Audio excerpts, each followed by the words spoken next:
Hello all, welcome to screen space. ఈ వీడియోలో మనం మాట్లాడుకోబోతున్న మూవీ రివ్యూ వచ్చేసి అడియోస్ అమిగో. మీరు కనుక ఈ ఛానల్ కొత్తగా వచ్చుంటే వీడియోని లైక్ చేయండి. ఆల్రెడీ మూవీ చూసుంటే మీకు ఎలా అనిపించిందో కామెంట్ చేయండి భయ్య. ఛానల్ని ఖచ్చితంగా సబ్స్క్రైబ్ చేసుకోండి. ఇక ఫుల్ రివ్యూలోకి వెళ్ళిపోదాం. అడియోస్ అమిగో ఇది ఒక మలయాళం మూవీ, తెలుగు డబ్బెడ్ వెర్షన్లో రిలీజ్ అయింది భయ్య. అది కూడా నెట్ఫ్లిక్స్లో ఉంది. డ్యూరేషన్ వచ్చి 2 hours 36 minutes. మీరు ఈ మూవీకి ఇచ్చే మీరు 2 hours 36 minutes టైం అయితే నాట్ వర్త్ ఇట్ భయ్యా. ఏవో అక్కడక్కడ ఫ్యూ సీన్స్ బాగున్నాయి తప్ప సినిమా మొత్తం చూడాలంటే కష్టం భయ్యా. ఈ మధ్య మలయాళం మూవీస్ ఓపెన్ చేసి చూడాలంటేనే ఏదోలా ఉంది. ఏంటంటే అన్నీ బాలేవని కాదు, ఈ స్లో పేస్ ఎక్కువ ఉంటుంది మలయాళంలో. దాన్ని ఇంకా వీళ్ళు బాగా గట్టిగా ల్యాగ్ చేస్తున్నారు.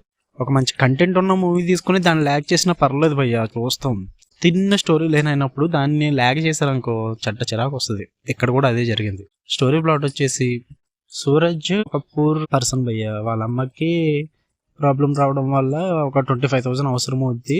సో అలా బస్ స్టాప్లో కూర్చుంటే ఒక పర్సన్ తగులుతాడు, ఆసిఫ్ అలీ. బాబు రిచ్ అండ్ ఫ్రెండ్షిప్ వాల్యూస్ ఉన్న వ్యక్తి. సో వీళ్ళిద్దరికి ఫ్రెండ్షిప్ కుదిరి దాని తర్వాత ఏం జరిగింది అన్నదే స్టోరీ భయ్య. చాలా తిన్న స్టోరీ లైన్ చెప్తున్నా కదా. దీన్ని 2 hours 36 minutes ఎలా సాగదీశాడన్న డౌట్ ఎక్కువైపోయింది నాకు. నేను ఎలా చూసానో నాకు ఇంకా ఆశ్చర్యంగా ఉంది భయ్య. ఇది పాజిటివ్స్ అంటూ నెగిటివ్స్ అంటూ ఏం మాట్లాడట్లేదు నేను. నాకు నచ్చింది ఏంటో చెప్తా. అంటే జస్ట్ మూవీ మొత్తానికి నాకు నచ్చింది అయితే బ్యాక్గ్రౌండ్ స్కోర్ అండ్ సినిమాటోగ్రఫీ. దీనికి 2 మ్యూజిక్ డైరెక్టర్స్ ఉన్నారు, అందుకే కొంచెం బ్యాక్గ్రౌండ్ స్కోర్ బాగుంది అనిపించేది నాకైతే. అంటే మూవీకి సెట్ అయింది. సినిమాటోగ్రఫీ వైజ్ అయితే నాకు మూవీ బాగా అనిపించింది భయ్య. తీసుకున్న స్టోరీ ప్లాట్ బాగున్నప్పటికీ దాన్ని సాగదీసిన విధానమే బాగా. ఒక 2 hours లోపు లేదా ఒక 2 hours ఇంకా ఓపిక్గా చూడాలంటే 2 hours 36 minutes అంటే చూడడానికి చాలా ఇబ్బంది. ఎందుకంటే క్యారెక్టర్స్ కొంచెం ఇరిటేషన్ తెప్పిస్తాయి భయ్య. రిచ్ క్యారెక్టర్ కానీ ఆయన ఉండే సీన్స్ కానీ బాగా ఇరిటేట్ చేస్తే మనల్ని అయితే. ఉన్న ల్యాగ్లో చూడడానికి చిరాకు వస్తుందంటే ఆ క్యారెక్టర్ చేసి సీన్స్ చూడడానికి కూడా ఇంక ఇరిటేషన్ వస్తుంది. అందువల్ల ఉన్న మూడు కూడా తప్పుద్ది. ఉన్నాయి అక్కడక్కడ మంచి సీన్స్ ఉన్నాయి, 3-4. అవి నేను ఇందులో చెప్పలేను కదా. కానీ ఆ 3-4 మంచి సీన్స్ కోసం మూవీ మొత్తం చూడాలంటే మన వల్ల కాదు భయ్య.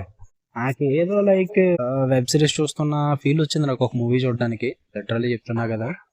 తీసుకున్న స్టోరీని కరెక్ట్గా డైరెక్టర్ తీసుకెళ్ళకపోయాడు. స్క్రీన్ ప్లే విధానం గట్రా అంతా పర్ఫెక్ట్గా ప్లాన్ చేసుకోలేదు.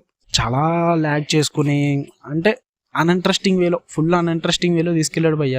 ఏదో తీసేయాలి అన్నట్టు తీశారు. మరి లాస్ట్ ఎడిటింగ్ అంతా పూర్తయ్యాక సినిమా చూసుకుంటారు వీళ్ళు.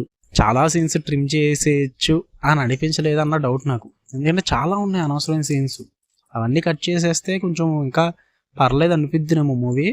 మరి ఏమనుకున్నారో ఏంటో, మరి చూసేస్తారులే అనుకున్నారో ఏంటో తెలియదు కానీ భయ్య.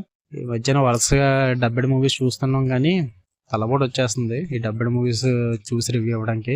చిన్న మూవీసే బాగుంటాయన్న ఫీల్ ఉంటుంది కానీ ఆ చిన్న మూవీసే తలపోటు తెప్పిస్తున్నాయి భయ్య ఈ మధ్యన. మీరు కనుక చూడాలనుకుంటే ఫ్యామిలీ వాచబుల్లే భయ్య, చూడొచ్చు, పర్లేదు. స్టోరీ ప్లాట్ ఆల్రెడీ చెప్పాను కదా. ఏం జరిగిందో మీరు తెలియాలనుకుంటే వెళ్ళండి చూడండి. నెట్ఫ్లిక్స్లో స్ట్రీమ్ అవుతుంది, తెలుగు అవైలబుల్ ఉంది. Duration 2 hours 36 minutes. మీకు కనుక రివ్యూ నచ్చితే వీడియోని లైక్ చేయండి. ఆల్రెడీ చూసుంటే ఖచ్చితంగా కామెంట్ చేయండి మీ ఒపీనియన్. అండ్ ఛానల్ ఖచ్చితంగా సబ్స్క్రైబ్ చేసుకోండి భయ్య. మరిన్ని వీడియోస్ మీకోసం వస్తూనే ఉంటాయి. నా ఛానల్లో ఆల్రెడీ మత్తుబదులుగా 2 ట్రైలర్ వచ్చింది. దాని ఒపీనియన్ వీడియో కూడా పెట్టా. మీకు మధ్యలో కార్డ్స్లో కూడా వస్తుంది అండ్ లాస్ట్లో ఎండ్ కార్డ్స్లో కూడా వస్తుంది. క్లిక్ చేసి చూసేయండి. Love you all, bye.